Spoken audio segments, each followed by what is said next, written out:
Eu nasci e praticamente eu cresci em Santana. O Paulinho era muito simpático, era uma criança muito viva, muito inteligente. Foi uma infância muito na companhia dos meus irmãos, muito na companhia da minha mãe e durante um bom tempo na companhia do meu pai também.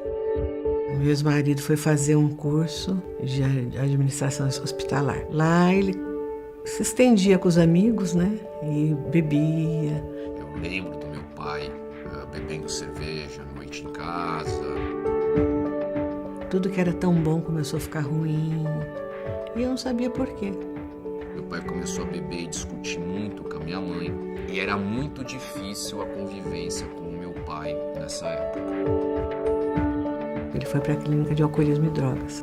Aí ele voltou entendendo que não devia beber, né?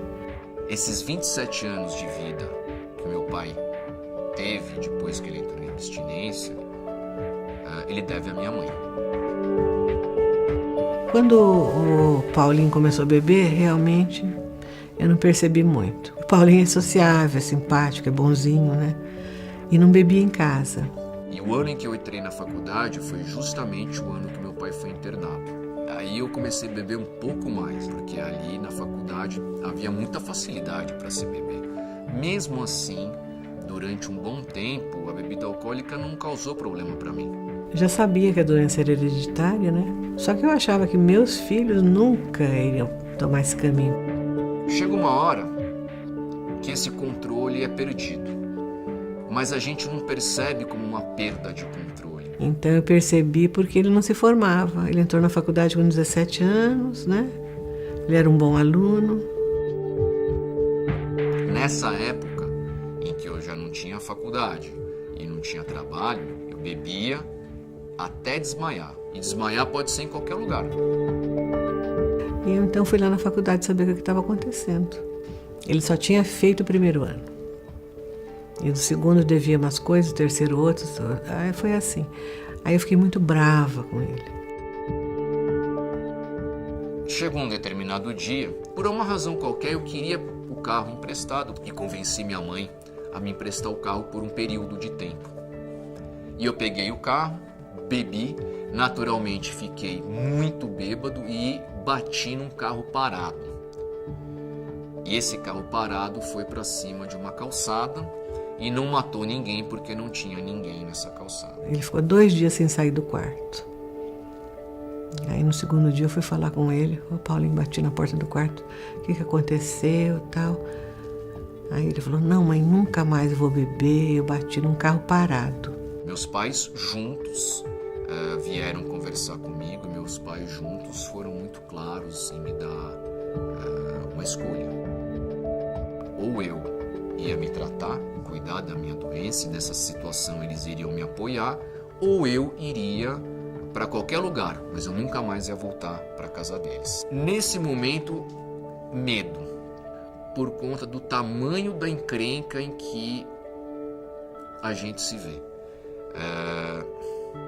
Mas foi bom, foi esse medo que me salvou. Aí ele voltou direitinho para a faculdade, aí eu ia todo mês saber das notas dele lá. Eu me formei, fiquei advogado júnior, depois fui advogado pleno, depois fui advogado sênior, depois fui sócio minoritário e depois virei o sócio principal do escritório.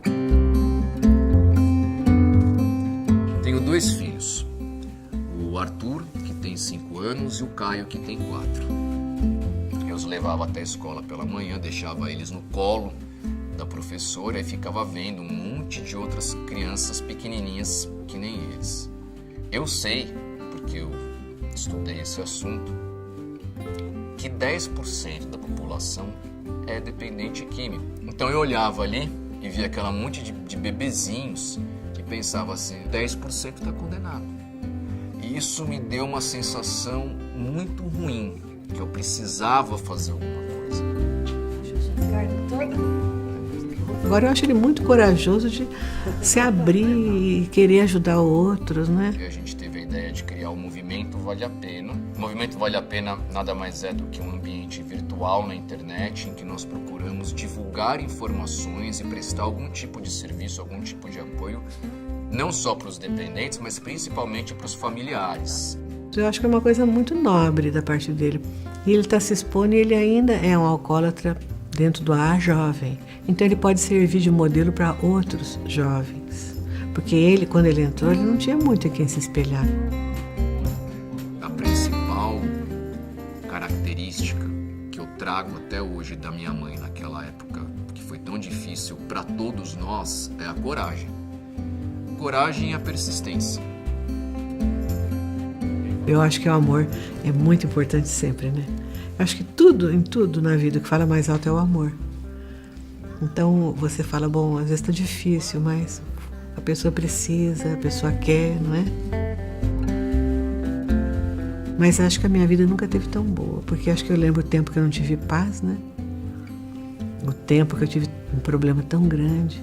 Hoje eu vejo os filhos encaminhados, ver todos bem. Eu acho que está cada vez melhor. Quem sempre teve paz não percebe a paz. Quem sempre teve segurança não percebe a segurança. Agora eu que não tive, eu percebo. E cada noite que eu vou dormir, e cada dia que eu levanto, eu percebo e eu agradeço a Deus.